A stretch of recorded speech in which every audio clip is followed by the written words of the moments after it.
trying to get my friends into fighting games. I'm basically like signing them up for a college course. Right.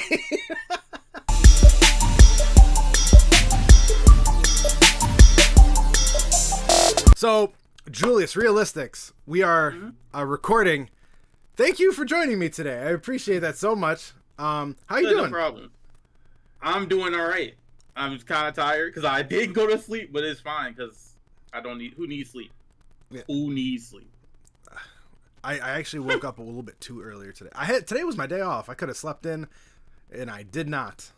I'm like 4 cups of coffee in too, so. I just had like what I got my sister to bring iced coffee since she brought my niece over today. So I actually I have this like weird thing where I cook. I don't do K-cups. I like do like a whole pot of coffee, and I feel like I'm wasting the coffee that I don't drink at the bottom. So I just have to finish the pot every day, which is probably not good for me. See, my mom does that, and I'm like, do you need me to drink a cup? Like, I'll drink a cup if you need me to get rid of it. Like, I'm not just gonna waste the coffee. Like, come on. Well, I'm all by myself in my apartment, so like when I had a roommate years ago, like that was easy. He would like between both of us, we'd kill the whole pot. But not anymore. Now I'm just like I'm gonna like if I ever try to quit like caffeine, I'm just gonna die. Like it's not gonna work out for me. I could deal without caffeine. Like, if I have a cup of orange juice in the morning, I'm good. I don't know why that is. Yeah, like orange juice, like I could just survive like a day. It's weird. As soon as I get caffeine, like if it's a pot like hot coffee, I get tired. If it's cold coffee, I'm like wide awake. Don't get it. Really? I don't really do cold coffee. Maybe I should give that more of a go. Especially with summer like here. Maybe I should like start doing an iced coffee. There's something nice about an iced coffee every now and then. Iced coffee and frappuccinos. That's my go-to. Oh, good. Do you have a certain way of making it? Well, iced coffee is just like I'm like straight up. You know how they have like the McDonald's coffee at the store? I'll get that, and then like get a glass of ice and like milk. What else? It depends on what creamer they have in there. I'll mess with it. Like you know how they have the I don't know what the brand is.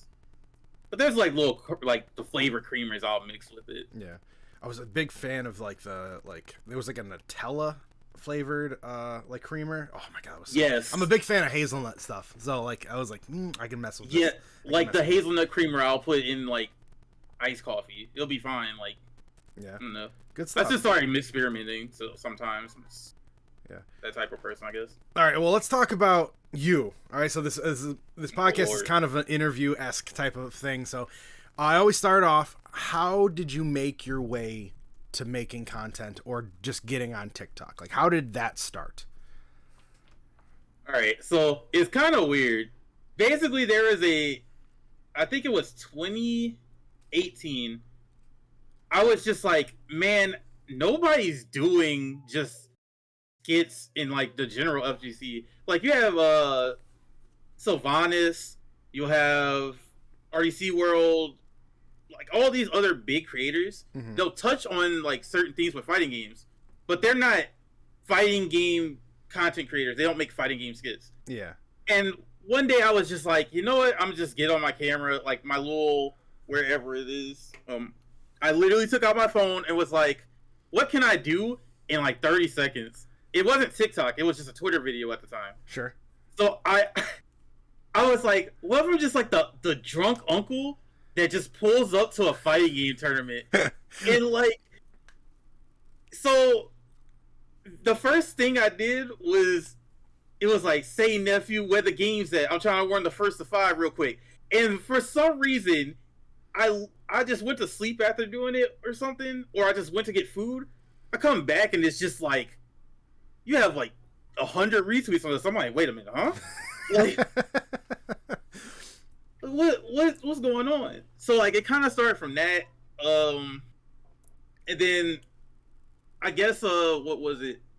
I started doing stuff with Tempo Storm. Like, I was part of their community team, and nobody was really doing TikTok. I'm like, well, I'll just mess with TikTok. So I was doing stuff with them, and I kind of just did my own stuff at the same time. So it ended up working out that way. So like TikTok's easier to post stuff to. Oh yeah. So like you can get different sounds and all that. So I saw that, and when it comes to like music and just putting music to a video, I can do that like all day. Mm-hmm. I could just think of a song and put something to it that's related to almost anything. It could, whether it be a fighting game, my mom, like just stuff that happened in my childhood. Like I could just do that all day. Mm-hmm. So yeah, TikTok is the fact that we can do the whole music. I just whacked my arm on my own table. The fact that you can do like certain songs on TikTok still kind of blows my mind. Right? So because like when I was a kid, I used to like listen to a song and like imagine a music video in my head to like, Same. And so like I more or less can now do that with certain skits. You know, like it blows my mind that it's still allowed. Like I think there's going to come a day where TikTok's like, oh, we can't do this anymore. This costs way too much money. But as of right now, yeah. I absolutely love it. The fact that we can do this. Cause like I can make music videos that I imagined as a kid. And I kind of am doing that right now with all of my, like my little trivia challenges I do. Like the showman character I have. Like I can now like imagine like the little Mad Hatter guy that I created. Like I can actually make that a video now. Yeah. You could just like pretty much anything that you like thought of in the past, you just put it into a video form. Yeah. Have the music you want, which is, like you said, that is still crazy. Yeah, like YouTube almost got shut down because of that a couple years ago. It takes like, come on in, guys. Yeah, we're good. You can use Michael Jackson all you want. I'm like, the fact that what is it? Heaven Can Wait is like popular right now is wild to me. Mm-hmm. Like the tell the angel no, the tell the angels no, that thing, mm-hmm. like that being popular right now or trending is crazy to me, because anywhere else that's not working. Yeah, like the Backyardigans theme was like, oh my god, the thing like 4 months ago, like that was everywhere. Like there's no way Nickelodeon was gonna let that slide on YouTube. Oh, no. Like no way. So it's taken out of you. Yeah, it's absolutely because they TikTok. Now, to be fair, a lot of people take advantage of it, and but they only have a certain little bit of certain songs you're allowed to use and stuff. Like they're very specific about what part of the song you're allowed to use. But overall, it's just like I love it because I can like literally like create videos that I would want to see, and lucky enough, people want to watch them as well. So, I feel it's like I just make what I want most of the time, and it's just like, well. If I'm satisfied with it, it doesn't really matter to me. It's not, that sounds bad, but like as long as I'm satisfied with it, it's fine. If somebody else likes it, cool. Like I'm just kind of doing what I want. That's a great attitude going into content creation. That's as long as you're making it for you, dude. That's a great attitude going in. Yeah, you gotta do what's good for your mental first. I'll tell you that right now. Yeah. All right, well, let's talk about content. Like, how did you get started into making, like, content? Like, what's your content origin story? Well, most people don't know. Well, I guess most people on TikTok don't know this, but I'm, like, a quote-unquote high-level Street Fighter 5 player, but I'm not, like, a top player. I've watched some of your matches. Like a guy. You're pretty clean. Yeah, I wouldn't hold it. I'm okay. I'm, like, okay. I'll put it that way. And the thing is, I feel like just posting matches and just like regular stream footage for me was kind of boring. So like usually on TikTok I would just post my clips and then I would just do like whatever. And like I kind of already had like an imagination for like just making things. So I was like, you know what, TikTok is cool. So I'm gonna try like making original stuff, just like different scenarios that happen in the FGC and all that type of stuff. I just wanted to do something different that nobody else was doing, pretty much, and that's how I got into like doing that type of stuff. Content other than that, how I guess I can say it like this: even when I wasn't playing fighting games, I like doing flashy things. Sure. So like, I don't know if I have ADD or something. I just want attention. But I just like doing flashy things, and make people get hype and try to get people to laugh and all that type of stuff. So that's kind of how I got into content creation in general. That's for fighting games. That's definitely a good attitude to have. That's most of what people love about fighting games. You want to get people like this is the thing. Most people, when they see a fighting game, if you show them like two people walk back and forth, like just footsies, they're like, "Why is this happening?" You can explain it. Yeah. Some people will find it interesting, but like people want to see like flashy stuff, like Marvel 3, Marvel 2, like all that flashiness. Like even the stuff that I do in Street Fighter 5 as Ibuki, like that playstyle that you see in clips is not my playstyle that I play in tournament. It's just so I could get somebody to be like, "Oh, you can do this in this game. That's cool. I want to play this game." So that's kind of the main thing. There's like a big difference between what is it, like a sick Twitter combo and then an actual tournament. You know what I mean? There's a huge difference between it. No disrespect to our Specs, because he does some killer shit. Specs has like but like that's not how he plays in tournament, and he knows it. Yeah, like you got look. I'm not mad at you. You gotta get the retweets and the likes, man. You don't hate the game. I'm not mad at him for that. Yeah. My man be cooking up in Dragon Ball. Oh, he pretty much anything. He's now expanding outside of Dragon Ball too. He's doing like Skullgirls. Like he's already doing stuff in Street Fighter. Like I know he can't wait to do KOF and DNF Duel when it comes out. There's a lot of cool stuff. DNF is gonna be like crazy. I love that game. I played a lot of the beta. I tried. The first beta was horrible. I couldn't even get in because it was just such a mess. The second beta was better. I did enjoy that. I'm gonna get it on launch. Can't wait to play it. All right, so let's talk about your origin story when it comes to fighting games. What was your very first fighting game as a kid? Okay, so so the first fighting game that I ever played was what was it? I gotta think. I actually have to think about this because there's a way I got into like playing competitively, and then there's like the first fighting game I ever played. I think the first fighting game I ever played was either Soul Calibur 2 in an arcade at a skating rink, or Third Strike at the same skating rink. Okay, nice. So like I either played one of those, and then I didn't play a fighting game until like I think I played Tekken 3 in arcades, and then after that, it was like what, a 6-year gap until I got into like high school or something. And when I got into high school, apparently one of our teachers, like not my teachers, but one of my friends' teachers, was like showing them physics with Street Fighter 2. Yeah, I was mind blown when he told me that, because I was like, all right, well, that's why didn't I have teachers like that? Like that's awesome. That's so awesome. I want that. Yeah, like all my friends had these cool teachers. Like they'll play Halo, they'll play like apparently Street Fighter, and like I got into Halo before I got into Street Fighter. Like seriously, like I was a hardcore Halo player. Like I would be in the MLG playlist trying to like grind every day. Didn't understand that you needed a team to do stuff beyond me or whatever. It's whatever. So basically during high school, they had a teacher. They were playing Street Fighter 2. They brought Street Fighter 2 on XBL. And then they were like, hey, you should get this game. So I get Street Fighter 2. One of my other friends that play Halo with me, he played Street Fighter, but he played Street Fighter 4, so I ended up getting Street Fighter 4. But I didn't take them seriously at the time. I decided, I'm just going to keep playing Halo. Graduate high school, and I'm watching, of all people, I'm watching Ninja on Twitch. Right? I'm watching Ninja, and he goes offline. The first thing I see is Team Spooky streaming Big 2 at the time. Like, it might not even been Big 2. It might have been the first curly mustache, actually.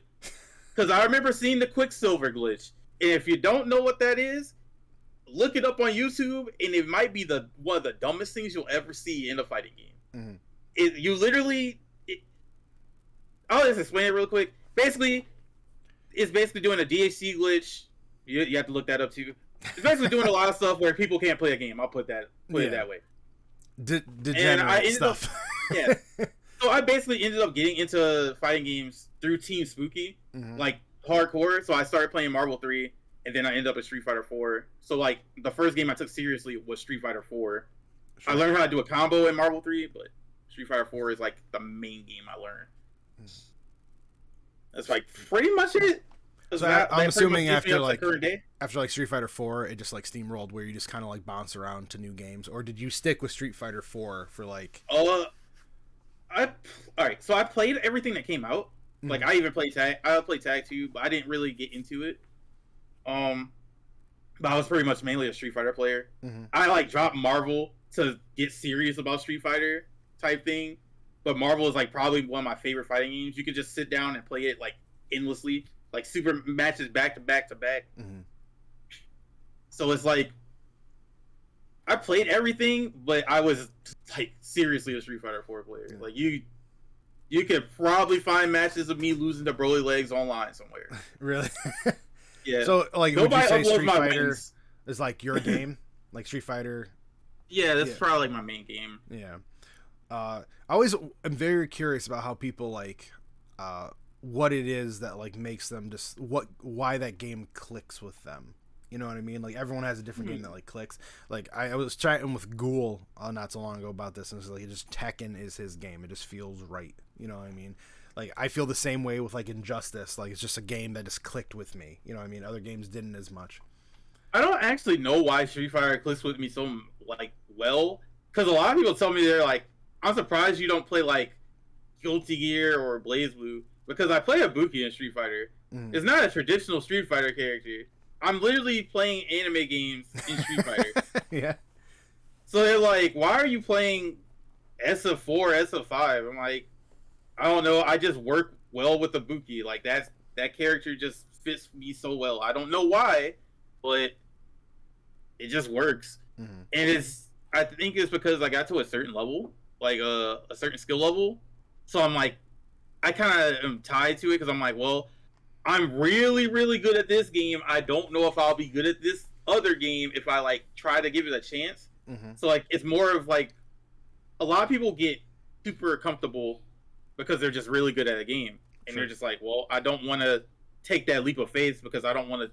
Either laziness of not wanting to learn again, scared of like, oh man, if I learn this and I'm just getting washed by everybody else who's good at this, like I should just stay where I'm at and be whatever I'm at here. For me, I think it's just more of this kind of being scared of jump like new territories, but I'm gonna try to change that with DNF. Yeah, because I like Kunoichi a lot. Yeah. The Crusader looks really good to me. Out of everybody, the Crusader and honestly, the new one that just got announced a couple days ago, Launcher. Launcher.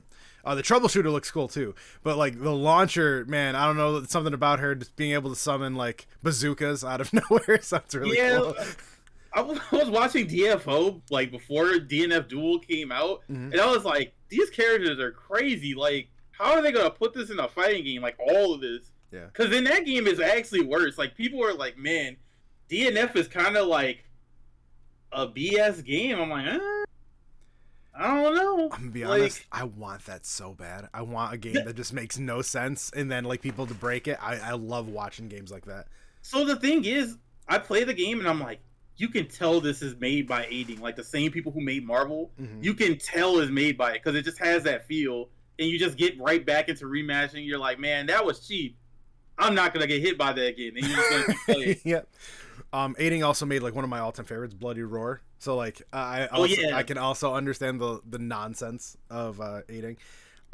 So if you're gonna get into DNF Duel, what is if you could give like some advice to somebody like picking up a new game, what kind of advice would you give?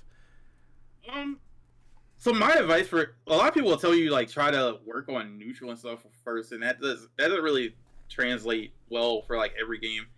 I would say if you're very new to the genre, because this is gonna have two different things. If you're not new to the genre, just play like lab combos, play matches while you're labbing combos so you can get familiar. So you're not just like, oh man, I never land stuff in matches. Just keep playing matches and trying to lab. Obviously research, Twitter, YouTube, all that stuff, TikTok. And then like it's just after that it's just building the muscle memory, getting matchup experience and stuff like that. For a brand new player, play whatever. Like if there's a story mode, I'm pretty sure there's gonna be a story mode. There's a story mode. There's like probably an arcade mode. Play those first, Just play around with characters that you think look cool. Don't like be trying to rush to get a main. Just play around, see what you like, see what you don't like. After that, like, I'm not gonna say go online. If they have a trial mode, try the trial mode. Mm-hmm. Try to learn how to execute your special moves, execute some of the little basic combos they have. And while you're doing that, you can play like little matches to get familiar. Don't worry about win-loss and all that. Just, you want to get familiar with the game as much as possible. A lot of people are trying to skip steps when it comes to learning a fighting game, and like, it kind of hurts them in the long run. Because when you're skipping steps in fighting games, you don't... basically, you'll end up steamrolling this type of player, like a certain type of player. And then there will be somebody who's like, say like it's somebody who's really heavy in a bar rate. Like, just heavy on pressing stuff. Like, all the time. And, like, you steamroll, like, the low-level version of that. But the high-level version of that is, like, way scarier to deal with. Like, because you just don't know. Like, you literally don't know what's going to happen. Mm-hmm. Like, so, the best example is a player like... I'm not trying to call him out. I know if he ever somehow sees this. A player like Marn, who doesn't know me like that, a player like Marn will destroy you if you're like, oh, well, he's just pressing buttons. And it's probably because you never dealt with that type of player before. Mm-hmm. If you don't deal with those type of players because you skip, playing through regular matches and you're only like in a controlled environment, you're just in train mode, labbing setups all day and whatever, you don't get that experience. Mm-hmm. So, that was definitely something that I struggled with. I kind of like made the transition from fighting games to Smash and then back to fighting games. So like that was something I had to learn in Smash because I just thought like all you needed to do was just all you gotta do is knock him off the screen. Like I had no idea that there was like a little bit in between like the neutral and then after going back to fighting games, I had such a different respect for like going to play Street Fighter. I'm like, oh, this guy knows what he's doing. Like I understand that, and a lot of people just think it's button mashing, which is the biggest insult. I responded to a video. I responded to your video about that because it's so funny. A lot of people think it's just mashing, and it's like sometimes when people even say mash in fighting games, it's not even a mash. Dudes just press jab twice. Oh man, you're mashing. And I press jab twice into a Tatsu or something. It's like everything has a reason. Everything has a purpose. Mm-hmm. And if you're getting hit, you need to find what you do to stop it type thing. And there was a purpose. You got hit by crouch jab because you're not meeting this person properly. You're not respecting this person. Like, so, I don't know. I wish we could get rid of that stigma. It's kind of hard. We are very small, and like the more and more I think about it, because like you can just look at like the biggest creators on like TikTok alone, because TikTok's still like so fresh, you know what I mean, such a small community as is. And if you just like look at the greater whole of what the fighting game community is, right? Like if you look at like the Street Fighter 5, like just the hashtag, I think it's at like 2 million or whatever, right? Then you like type in Call of Duty, like Warzone, and it's at like 230 billion. It's like, oh, we're kind of smaller compared to some of these other bigger games, you know what I mean? So like I try to like take that with a grain of salt. Just people haven't been introduced and they don't have that motivation to learn because they don't get any, like there's no gratification or it's not instant. There's nothing there. Like I can go in and like if I can lose a match and still be happy with losing the match because I know that I improved while playing that match. And trying to explain that to someone who just wants to when they get out of work a day, just wants to go shoot some people quick, get a couple kills, and like I did really good today, and that's it. Yeah, like I understand that too. So like trying to get someone into that mindset of getting into fighting games, I think is a bigger challenge. Yeah, it's kind of hard to get somebody to learn. Yeah, sit down and want to learn. Yeah. And it's respectable. I don't force people anymore. That's something I've learned. Trying to force people into fighting games, you're just going to make them not want to play ever again. So that's like most of my videos is like the one fighting game guy in your group of friends. Like I have like a running gag now. There's always like that one guy who's like, come on, come play with me. You're ruining it for that person most of the time. Like I'm not going to sit there and try. Like for me, I'm not going to sit there and try to get my friends to play fighting games. Well, not with me. I'll sit there and be like, hey, there's this game that's coming out. It's like, nah, I don't want to play it. Oh, well, I get you, man. Like, It's a lot. Like, I thought about it at one point, like, trying to get my friends into fighting games, I'm basically, like, signing them up for a college course. Right? Like, that's such a great comment. Dude, make that a video. That's hilarious. Like, you have to, like, I thought about it. I actually, that's so like funny. Please make that a video, because if you don't, I'm gonna. That's so funny. Dude, it's like, you have to learn math. You have to learn psychology. Just, like, for some reason, like, I'm sitting here trying to, like, understand what this guy had for breakfast, trying to open him up on defense. Like, there's just so much stuff that goes into fighting games. It's like the studying of, like, players, the studying of frame data, the studying of combos. It's like going to the gym too, because it's just like repetition. It's like all these different things combined, and it's like, I'll be honest, it's probably like the reason why fighting games are the way it is. But you can't really, like, in like reality, it's hard to actually get rid of that. Yeah. And then even at that point, I played Dota 2, right? Sure. I play Dota 2 sometimes. I don't find that much different. It's still, the only difference is I can look up a guide in the game and it's like, oh, you build all this stuff. I don't have to know why I build all this stuff. I just have to build this stuff. So I just play Farmville and build this stuff. But even then it comes down to, you have to get the stuff on the timing. What are the best routes for this? What is the best weapon for this situation? So, like, it's weird that fighting games get this stigma also of being too complicated, because people play these overly complicated games, because, like, Dota, League, those games aren't simple. I don't know why people think they are, but those games aren't simple. Like, so, when it comes to MOBAs, I think MOBAs is kind of similar in some ways to fighting games, where the at the base level it's very easy, but at a high level it's extremely difficult. I still think fighting games are a little bit harder. I think fighting games, outside of definitely maybe certain rhythm games, are on par with fighting games, but like man, you ever see like a DDR player? Yeah, good luck. Watch Chris G play DDR. Yo, like, for real, like, people do not give rhythm games any respect, like, at all. I don't know why. Those games are what's that new, I think it's called OSU, it's that little... Osu. Dude, oh my god, that is insane. I've been watching, it's all over my TikTok now, it's all I'm watching, because it's crazy. Yeah, so, like, I tried playing, I am garbage. I am garbage at the game. I suck at it too, trust me. It's like Osu, Juvie, there's, like, some other games that are crazy. Like Muse Dash, but that's like, I think that's on a Switch or something. Like, there's so many rhythm games. There's way too many. Elite Beat Agents. That's oh my god. Nintendo, watch their, like, Nintendo have like a secret like cult of like rhythm players that are just, they probably do. Yeah, there's a bunch of tournaments underground that no one knows about. That's where all the Smash money's going. Yeah, right. Rhythm games. I can see it's like it's just a bunch of guys like in a ring, and all the like these like businessmen in ties throwing money into the ring. They're like, yeah, we can't throw money at Smash, but you know, Elite Beat let's Agents, slide y'all a 50 right quick. Y'all be all right down there. Don't say nothing about it. Yeah.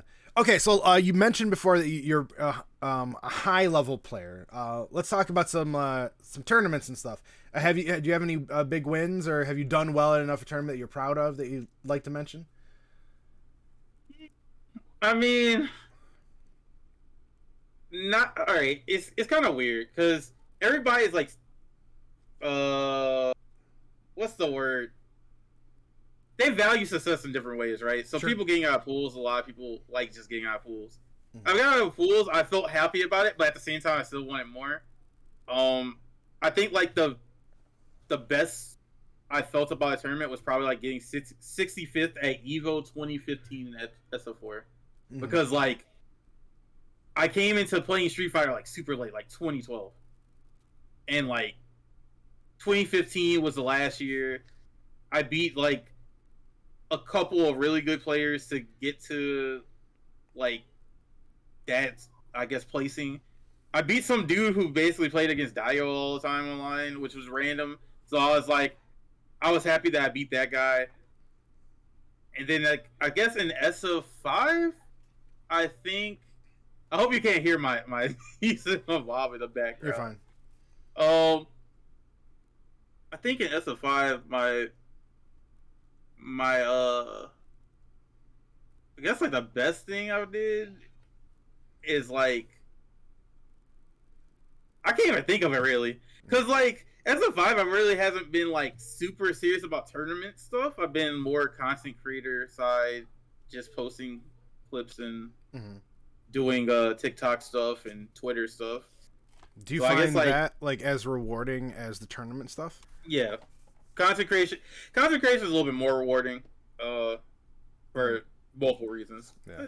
Tournaments have their own place in my heart. Like, you just can't replace that feeling of being in a room full of people who like the same things as you. That is like the coolest thing ever. Like, you can just talk to any person and they'll talk to you about whatever fighting game they like. You play anybody you want to play. There's like all these different. There's so many benefits of going to tournaments. It's just so much fun. It's like I thought about going to like an anime convention. I'm just thinking like, man, if they don't have fighting games there, I would be bored as hell. Yeah. Like a bunch of the guys went to MomoCon. It was the same week as Combo Breaker, and I'm like, yeah, because Smash tournament there. Yeah, there was Smash, and I think there was like a GG tournament too. And then I'm like, you guys could have just came to Combo Breaker. Like, it's just as big. But I actually thought you were gonna be there, so I got bad info. Someone said you were gonna be at Combo Breaker. I'm like, awesome, RRealistics is gonna be there. Let's go find him. You know what's funny? Somebody in my chat kept trolling me. And he was like, yo, man, I'll see you at Combo Breaker. And my man, I know he wasn't going. I was just like, bro, don't do this to me. There was quite a few people, like TikTok-wise, it was me, Lumi, Arlo, Floki, Freddie Pow Pow, Akito FGC was there. Like, I saw a couple people came up and talked to me about it, too. They're like, dude, I saw your stuff on there. I'm like, yeah. And, like, one thing that I like was when, especially because we all have masks on at Combo Breaker and stuff. There's like a veil of like everyone's equal, you know what I mean? Like, we're all just gamers. It's such a great feeling. There's no stress. I will say like how nice that convention center was, right? Like, that was such a beautiful convention center, and it's I saw. And like in the back of my mind, I'm like, for a fighting game tournament, this place is a little bit too nice for us. Just being honest, that's crazy. It's a little bit too nice for us. Just a little bit too nice. Just a little bit. I mean, if you went to CEO, it's kind of the same thing. It's like the same feeling. You walk in a venue and it's like you're just walking like this. It feels like a hangar. You're just walking through it. You're like, something don't feel right about this. Like, we don't feel like we belong here. Like, you go up to the front desk to check in, and you just like talk to this person who's in like an immaculate like suit, and they're like, "Yes, sir. How can I help you?" And and here's me in my like Hadouken shirt. And I'm like, you know, this doesn't make sense. This doesn't make sense right now. Overall, I do want to start going to more. Like, hopefully we can catch up one of these days. Was that your first major? I've gone to a Smash major before, but not a fighting game major. I've gone to tons of locals. Just as a major, this is the first real one. I've gone to a Smash major once to hang out with friends. I didn't compete because I knew I was going to get washed. I was too embarrassed to drown in pools. So.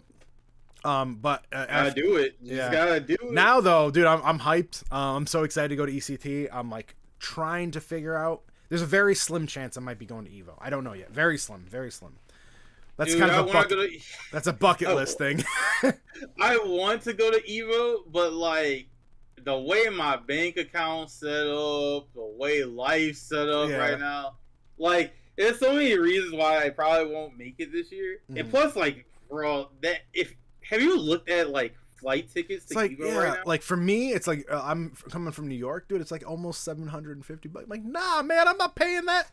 It's $540, and I'm from Louisiana. Yeah, and you're just like a straightaway. You know what I mean? Like, yeah, it's going straight. It's nonstop. It's like if I had like some more like incentive, you know what I mean? Like a monetary reason to go there. Like I was gonna go there and it was gonna help me. You know what I mean? And that's part of the reason why I want to go. If something down the road may help me but it's like it's just not worth it. Also, if I go there, I'd be working most likely, not like. But you think it'll be there's something I can't say what because it's under wraps still. Right, there's something I'll tell you after screen. I'll tell you after screen. Okay. But I'm talking to somebody about helping them out with something. So like if there's a monetary reason I can go, it's worth it. But like man, it's such a haul. I do think everyone going to Evo is kind of like that big like bucket list thing because it's like the Super Bowl for fighting games. You know what I mean? Yeah, and also like so I look at it like this like TikTok collabs happening like online is cool, but like when you're at an event and you could just have all these people doing like certain things, like I thought about it for there's like this trend that this dude I don't know what I forgot his name. No, it's You Funny Bee. He used to make like a whole bunch of stuff with Leaning Cuisine. Not like the guy who does like the peace out thing, Niles, like where he disappears. Yeah, the guy with that meme, he's make videos with them all the time. He made a trend that's like it. I don't know how to really explain it, but basically it'll play like a Pharrell song and it's like and then it's like something like silly happening, like say somebody's in the middle of a smash match, right? And somebody walks and they trip over the wire, and it's just like that song plays and freezes. Everybody just looks at them. I was gonna do that for like a fighting game tournament, like somebody coming up like in the middle of somebody in a tournament set, and like tapping them on the shoulder. Is this casuals or tournament? And just tapping on their shoulder or something. Like have actual people there for it. Yeah, like you do collabs like that. Be like so. We were working on it. Just all the people that went to Combo Breaker this year, like we're all so excited. Like we kind of like dropped the ball on making content together. I mean, like trust me, when you're at an event like that, you don't want to be on your phone because you don't get to celebrate like just the idea that you're with like people. I try not to be on my phone at majors and stuff like that. Like I might make a video here or two. But like I'm usually just chilling, talking to friends. Like, I like pre-made all of them, dude. Like I had all my videos recorded for the whole entire weekend, so I could just like turn it on, send, throw the hashtags, go, and look back at the screen so I can face somebody. But it was super fun. But okay, so I need to ask you about your opinion of Street Fighter 6 so far. Street Fighter 6 looks good. I only have one concern. Oh, yeah. Like. And that's just a drive meter. It's like it's funny because even when I'm looking at YouTube videos, everybody has the same concern. Drive meters is just like if you read it, it gives you basically a focus attack, which is like the drive impact, drive parry, the overdrive moves, drive reversal, and the drive dash. My two worries are one, the parry is just something you hold. I don't know how I feel about that. I know it drains meter. And then what is it? Drive impact. I don't know how that's gonna react with everything. But everything else looks cool. Like World Tour looks good. Like I feel like that can be like a big gap closer for people. Because you just running around in Metro City just beating up dudes. Yeah. That's gonna be cool. Like I don't care who you are. You're like, all right, I'm playing GTA today, but it's Street Fighter. It's like a mix of like Final Fight and like Def Jam a little bit, and I'm like, yes, that's exactly like what I would love for Street Fighter. I was talking about this with like a friend one day. I was like, yeah, they should just do Final Fight as like, the campaign, but they like went over that. They were like, you know what? We're doing NBA 2K, like my player plus my career, Def Jam plus Final Fight. There's like if you look around, just stuff in the trailer, there's like little Easter eggs trying to tell you there's stuff there that are kind of hinting at stuff. Like there's a game center. I don't know what that is. Yeah, we could be playing old Capcom games, dude. If that's the thing. If that's the thing, they've literally they're setting like a new standard, which Street Fighter kind of, I don't want to say it needs to do it, but it's expected to do it. Yes, because people look at Street Fighter like, oh man, this is the flagship game of the FGC. I feel like that shifted more to Tekken, but people still have that feel for Street Fighter. Well, you know the whole argument. I will tell you this: I'm so sick and tired of hearing the whole we're buying arcade games. I'm so sick of hearing that argument because we know we are. It's been frustrating. And Street Fighter V, where it is now is great, right? Like I love it, but we all can agree that they had some issues. As the person who played it day one, that game was rough. Yeah, like where they are now is great, man. Like I love where Street Fighter V is now, but man, it's like amazing. Yeah. So like them trying to make up for what they had issues with in the beginning of Street Fighter V and then go a step further, because like I always consider like the big three, like Mortal Kombat, Tekken, and Street Fighter to me are like the big three of fighting games, right? Like Tekken really has come to play ball when it comes to their side stuff. Like you can like there's the creator mode, there's the side story, there's Tekken bowling. They're like really coming to play with new modes. In Mortal Kombat, man, there's so much to do outside of There's way too much in them games. Yeah, there's so much to do. There's the crypt. Yeah. There's like, I think you can make custom variations. Yeah, there's so much to do. In Street Fighter, kinda, well, you can see like little hints of it, like having different modes, like different like supers and different like stuff like that. But like in going now, I like Street Fighter's like we want to be the head of the curve again, like because they have been like Street Fighter 2, Third Strike, Street Fighter 4 was like Alpha series. Yeah, like they've always been ahead. And Street Fighter 5 they weren't. You know what I mean? So like they're trying to catch back up. It's like we're in charge here. Remember, we're the FGC. It was because of us.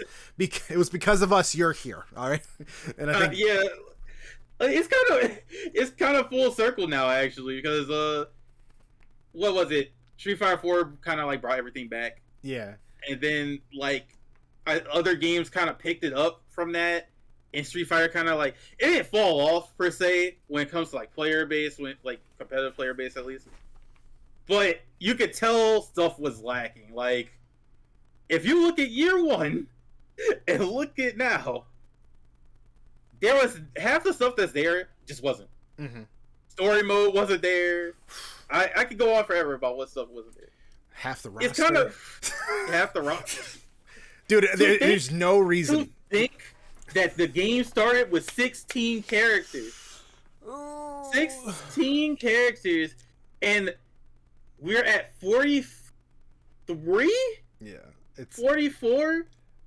I have something with that bothers me massively. Every Street Fighter from now until the end of time should have the 8 from Street Fighter 2 at launch. That was one of my biggest complaints. Yeah. Like, and I understand it's kind of a menial thing. Like, you don't need to have Guile. You don't need to have E Honda. But you don't need to have E Honda for sure. We definitely don't need that. I will tell you that 100%. But we don't need E Honda. But if it wasn't for Street Fighter 2, we don't even know what the genre would look like. And to me, having those 8 are super important. In Borderline, the Shadaloo crew and Cammy are very important, at least to me. I think it's super important to me to have those characters. So like. To me, those are the legacy characters. They've earned their spot. Now I say this and then watch Ken be DLC in Street Fighter 6. I'm not saying nothing. What do you think about what do you think about the leaks? I'm not saying nothing. I'm just apparently playing a ninja girl that's not Ibuki, apparently. Yeah. According to leaks. Yeah. And that's apparently Bushinryu, which I hope that's not the case. Do you think we're one of those leaked characters may just be Ibuki in a different form? People are saying that one of them is going to.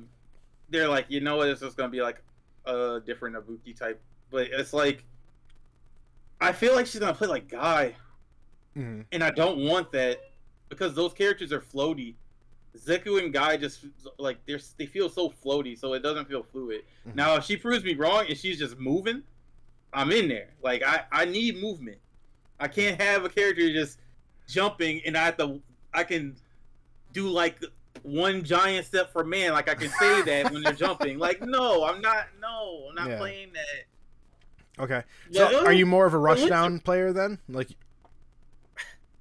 I play rushdown characters, but I play them like super passive aggressive. Like, basically, I wait for a whiff punish. I wait for somehow that I got in like from what. In Street Fighter 5, I just do AX kunai. I'm in, so it's like whatever. Mm-hmm. But usually I'll like walk for it, be patient. I get in, and then I try to stay in as long as I can. And then if I go back to neutral, fine. If I don't, I'm not gonna try to overly commit to it. So like I play rushdown characters, but if you see how I play rushdown characters, it's not like, oh man, I need to win immediately. I'm not trying to be. Yeah. Like I love Cammy. I know she was like the best character for most of Street Fighter 5. I mean, that's fine. I play. I just know I just got to be in your grill the whole time. But like, there's also times that it's like there's something about Mika. I just like Mika's playstyle. She seems fun to play, and I usually don't play grapplers. So like, to me, she was something creative. She was kind of a mix of a grappler and a combo character. So like, going into Street Fighter, I guess like when I played Cammy, I was playing too defensively according to people. So like in my mind, I was like getting in and then backing away, waiting for you to DP all the time, and then just grab a throw. Like I play her more like a mix-up character than I did a rush-down character, which drove Lumi crazy. Yeah, that's like a thing in Street Fighter, or well, in fighting games in general. That's why I was saying earlier, like how people skip steps. There's like a lot of, it's not even like necessarily skipping steps. They don't think about the bigger picture when it comes to fighting games. Like I don't mean to like take up time talking about this. But no, go for it. It's like one of these things that's like very interesting for me. So like my mindset when it comes to characters that have DPs, especially in a game where DPs aren't always universally like good, you know, just like you have to have meter. Mm-hmm. So my thing is, if you have meter and I've already knocked you down and I have a life lead, I don't care if you reversal. Obviously, I can win the game off of you reversaling, but in my mind, it's like, well, if I get the pressure, it's still fine. If he DPs me, he just got like a 10% combo and he wasn't beating me in neutral anyway. So it's like, it's fine for me. So I weigh the risk reward like still in my favor if I like go for pressure or a meaty or a throw or whatever. There's some times where I just know and I'll block, but like most of the time it's just like, well, this person has not proven to me that they're gonna DP 4 times in a row. Like, I'm gonna take my turn here. So like there's like things like that. A lot of times what happens is there's the people with the opposite mindset of mine where they're like, I know he's gonna DP. I don't know when it's coming. I know what's gonna happen. So they're just like walking back every knockdown. I'm like, all right, well, I'm waking up light kick every time. Like cross medium kick, beat you to win. Why are you mashing medium kick? Because you're backing up every time. Like so what you're just saying is like the fact that they keep on backing up is the whole conditioning of your opponent. That's something I learned in Smash. Funny enough, like I just learned, like I always played kind of like low tiers or mid tiers in Smash. So I'm like, oh, you had to do that. Yeah. You had to because everyone was playing the same character and there was no challenge. But like I just got used to doing that, and I learned like that's something I brought over into like I can guarantee when I was playing Injustice, there's so many lessons I learned from Smash. I'm like, okay, I guarantee this guy is gonna immediately do his DP version of like his wake up move, guaranteed. So yeah, like enhance. And I guarantee I'm gonna block. I'm gonna get a free grab right off him. Boop, there it is. Because he keeps on doing the same thing over and over and over again. Oh, he's doing the same combo. Like that's something that's more of just an NRS problems. Like all the combos are kind of chained. So after a certain point, you just know how to block. You know what I mean? Yeah. So you like know the string, and you're like, all right, well, this mid or this low is coming in. So you just you start to learn the tricks of the trade, I guess. But like conditioning, like that's something that no one really talks about. People they're like at a higher level, of course, it's a known thing, but like you don't really learn that until you play enough. Like Lumi does it to me all the time. Like Lumi, like he just he gets me all the time with he forces me to condition myself and then he punishes me for it, and it makes me want to strangle myself. Yeah, because like condition, there's a lot of things. There's a lot of like conditioning is something people don't talk about. Mental stacking people. It's like something people don't talk about. Mm-hmm. Like, for instance, if you ever hear people in fighting games, people will be like, "Oh man, like say they do a setup, that's not real or whatever. Mm-hmm. But the idea that somebody say like for instance Street Fighter, you can see your stun bar. If your stun bar is high, like you can almost do whatever to your opponent because they're just so afraid. Mm-hmm. Like the high level players don't really like pay attention. Like I want to say that pay attention. They're like less afraid in those situations, but like a mid-level player, you get somebody stun bar high, like you can do something that's -30 and it's like a real setup on them now. You're like that's something crazy. that's gone right now from Street Fighter 6. It looks like the stun bar is gone. Do you think it's just gonna be a natural, like you're gonna have to start learning how many hits it's gonna take before you're in stun? That's what everyone thinks it's gonna do it before. Yeah, we had to do it before. I like that. I love when you have that extra. There's like something else you need to know outside of the game, but there it's there. I love that. Absolutely love that. So the thing is about that, right? The stun bar being on the screen for Street Fighter 5 is good and bad. It's good for a spectator, but it's bad for players because people it changes how you think about certain situations. Mm-hmm. So if your stun bar is high, you start making like irrational decisions. Like you might wake up with like the weirdest thing in a situation just because you're like, man, I need something big to hit. So some dude might just wake up with a fierce and you're like, you might get hit by it. You're confused. Mm-hmm. But the dude was under so much stress because he's looking at his stun bar. He just pressed fierce and it happened to hit. Or he woke up DP at his time that doesn't make sense. And you're just like, why did this person do this? Because he sees it. Mm-hmm. In Street Fighter 4, the stun bar was hidden. And it kind of made it like a mystery of when this person's getting stunned to everybody. Because you knew what your stun values on your combos did. Mm-hmm. But while you're playing, are you thinking of that? Like, are you constantly thinking of what this is? Oh man, this combo does 480 stun. Most of the time, you think about the damage first. Yeah. But if you get that stun, that could just be the game. You know what I mean? Yeah. Yeah, like, for instance, like, basically, I've been playing a character that does all her damage in stun. Every time that I do a combo is more stun damage than regular damage. Mm-hmm. So, like, I'm looking at stun bar, like, constantly, no matter what. So, like, in Street Fighter 5, it's not a good thing to have a stun bar for me. Because, as soon as the stun bar gets high for you, I'm thinking, like, all right, what's the checkmate situation here? Mm-hmm. Like, and I have, like, probably 6 things I'm thinking, like, all right, this person will get on tilt from this. Usually it's, like, round and kunai release, but still. Okay. How do you feel about block buttons? Block buttons? See, it's weird. I'm conflicted about that. Because of this is just my assumption, because they have added the whole simple controls with Street Fighter 6 or modern controls. I have a feeling we're gonna have, because you're not utilizing all the buttons. So no, I have a rough idea. I feel like modern controls might have block. That's right. I have a feeling that might be a thing. I mean, because Mortal Kombat's been doing that since 9, MK9. So I hate it. Like, Injustice doesn't have has you have to hold back to block, which I love. Yeah. But I don't like block buttons. I'm not a fan of them at all. I like the idea of it being toggable. I think if you had an option like dude, like, I always bring back to Smash, but the Wiimote used to like have customization for your controller. Like, back I remember Smash that. That was wild. So, like, you could customize your controller, right? So, like, I love that. That's such a cool idea, and I like the idea of you being able to do that with, like, this or your stick. Like, I'm gonna have a block button. It's gonna be right there. Like, you having the option, I think, is okay. But, like, for the greater scheme of things, I don't see it benefiting the community. Because people are gonna get lazy, and it also slows down the game.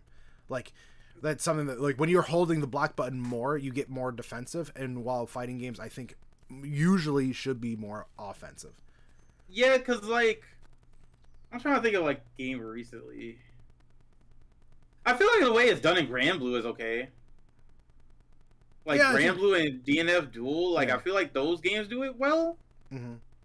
But, like, a MK-style block button, it feels like, I don't know why, but blocking feels heavy in those games. It does. It's rough. Like, it feels like super heavy. Like, I don't know why. And I know one version, one Mortal Kombat game. Basically, there was like startup frames on blocking. And I was like, there's startup frames to block.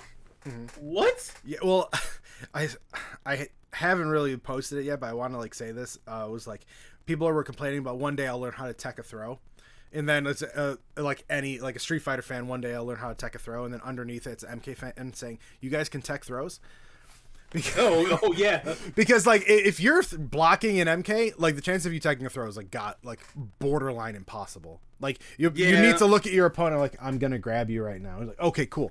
That's how you tech a throw at MK because it's impossible. Yeah, when I was playing, I played for like a week. I don't usually play NRS games because usually the movement just feels stiff. Sure, it's just personal. No, I understand. I get that a lot. I have no qualms towards people having opinions towards NRS. So I was grabbing everybody when I was playing Mortal Kombat. That was 90% of my damage came from that. It was either that or a Katana fan. That was all my damage was coming from that. Mm-hmm. So it's like, because I kind of see your point. Nobody was taking throws, and I was like, oh, this is just not a thing here. Yeah. I'm going to message Ops Soldier after this. And like, how many times have you teched a throw this year? He's going to be like, probably like 4.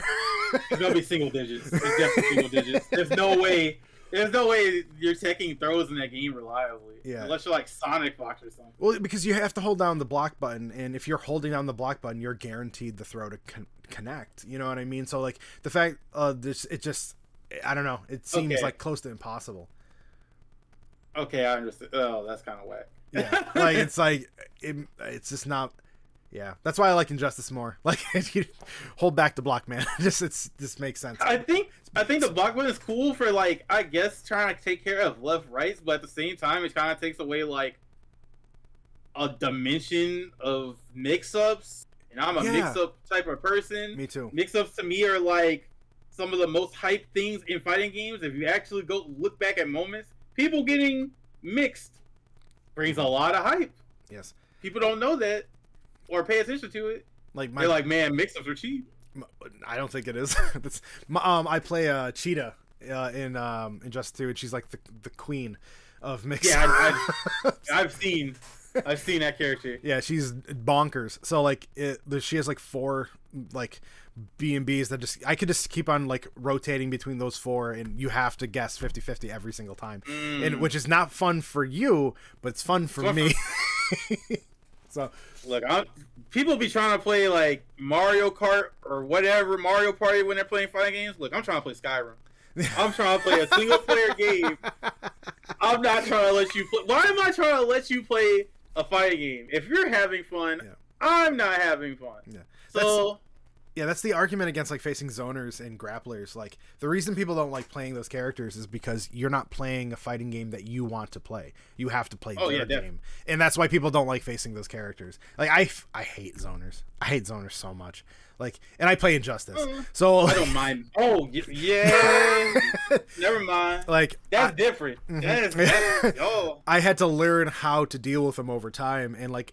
I understand the complaint about grapplers because like grapplers, your answer for defending yourself is blocking, you know what I mean? Yeah. And grapplers just like want you to block because then you're screwed, you know what I mean? So I totally get that. I 100% understand that like frustration because you don't play a normal game anymore. You're not playing the opponent's character's game. It just you're just playing a mini game. Yeah, and I can understand why people get frustrated with that. You're trying to fight Dawson, and it's not the same. Yeah. Trust me. Well, yeah, but he's just BS because he's all over the map. There's no reason he should like be able to teleport to my bathroom and then get me a bowl of cereal and then back to me and then hit me from behind. It doesn't make sense. Yeah. Then he's throwing a Molotov breath at me. I can't. It's too much actually. Like Dawson's too cheap actually, but like a classic zoner, like Guile's frustrating for obvious reasons, but like I'd rather face like a Guile than a Dulcim. Because at least Guile to me isn't that bad because you can just walk him down. Mm-hmm. Slowly but surely. You're walking at Sim, you're like, all right, I walk at Sim. Yoga teleport. I'm like, all right, oh, well, I guess I gotta do it again. Yeah. I hope. Dulcim can like teleport, do your laundry, and get back to you and still kick your ass. I understand the frustration. I actually had a rule back in Street Fighter 2 when I was a kid. at my cousin's house, we had a rule: Dulcine was not allowed to be played. Because Like we didn't understand how to counter it yet. Like, we couldn't figure it out as a kid. Like, you have to jump over, you have to block at the right time. We couldn't understand it, and you could get zoned out, and we just couldn't understand as kids, so we blocked them. It was funny because like one of my coworkers was saying that was like the character he picked because he didn't know. He just was like, I could cheese out the computer like this. I'm like, oh man, you just don't know. You just don't know what he actually could do. It's worse than what you're doing. Yeah. Do you know who Terminal Montage is? Wait. He's the YouTuber. Wait. He makes YouTube videos about like speedruns and stuff sometimes. Kinda. It's all. He draws it all. He actually did one for Street Fighter about how busted crouching low kick was in Street Fighter 2 for Ryu. So he would just go in, he's like, and then just win every single match. I did not know that as a kid. I wish I did, because fighting anyone was super hard for me. Street Fighter, I just would pick Blanca and hope for the best. That was my answer for everything.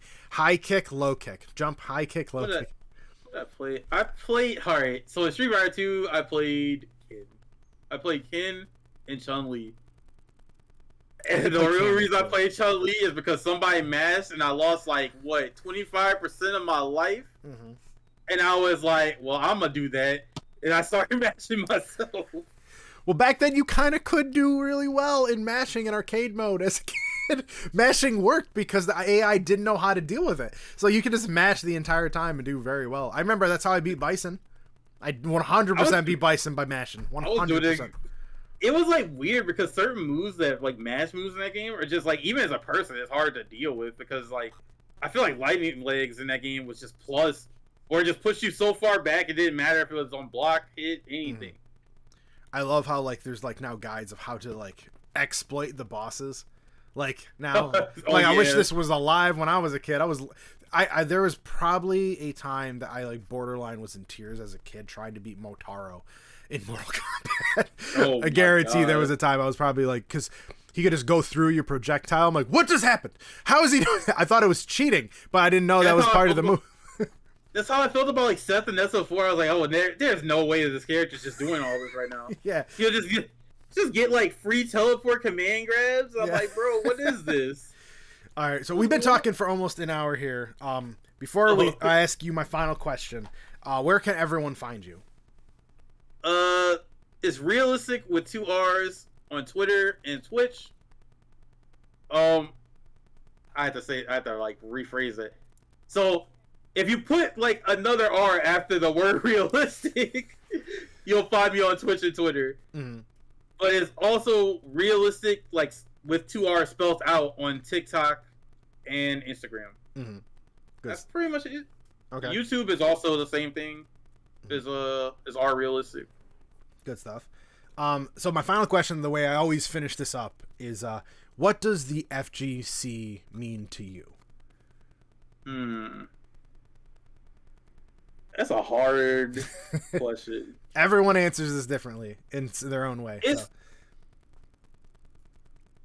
I'm almost about to just like word for word, bar for bar, Tokido right now. Like the FGC is something so great. I'm almost about to hit that number because it's like a combination of things. It's family. It's like kind of like self growth. Like there's so many things. Like even right now, right? Like even being on like this podcast, meeting people that I would never meet. Like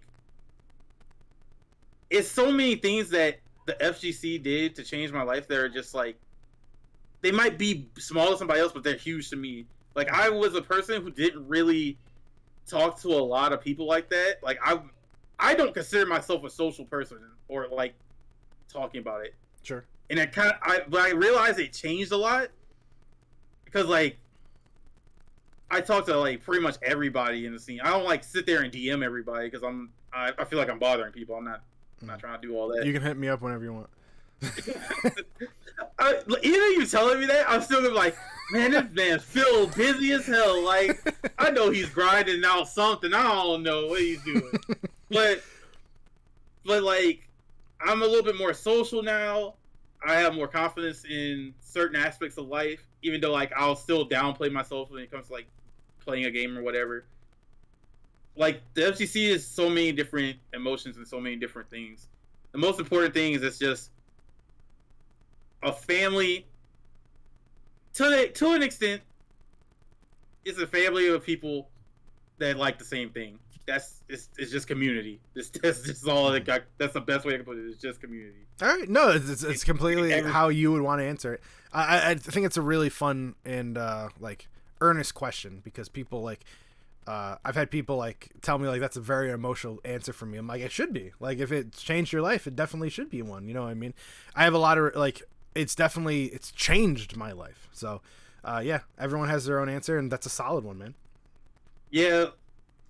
And when I say community, don't I'm not talking about Twitter. It's like the people that you hang around with, the people that you cherish, the people that you look. FGC Twitter's the worst. So this is a thing. FGC Twitter. If any of you somehow hear this, y'all be having me tight, because apparently y'all can't read a dictionary. Community is just like you like the same thing and you're in the same place together type thing. That's what community means. You can choose to make different types of community within that community. So you can have your community of friends that you people call cliques, even though they're just friends having fun together. You can have just like, oh, I'm part of this community, like this fighting game community, because we all play the same game, like Street Fighter communities or Tekken community, whatever. It's just like whatever it is to you, like you, I guess, that word community. Stop being weird on Twitter and trying to lump us all together when half of us don't even talk to each other. Yeah, that's actually a great way to put it. FGC Twitter, stop it. Like just like, you know who you want to hang out with, you know who you don't want to hang out with. Hang out with who you want to hang out with. Surround yourself with good people. Always surround yourself with good people, no matter what you're doing. Yeah, that's the last thing I want to say about that. That's solid. Well, our RRealistics, Julius, thank you so much for joining me today. No problem, man. Anytime. Good stuff. We'll talk to you guys soon. Don't forget to follow RRealistics on all social media platforms that he mentioned. For those who don't know, I stream on Twitch every Sunday and Tuesday. Come and hang out. I also have an FGC TikTok account you totally should be following. If you liked the video today, don't forget to leave a like and subscribe. My name is Phil, and of course, I'll talk to you guys soon.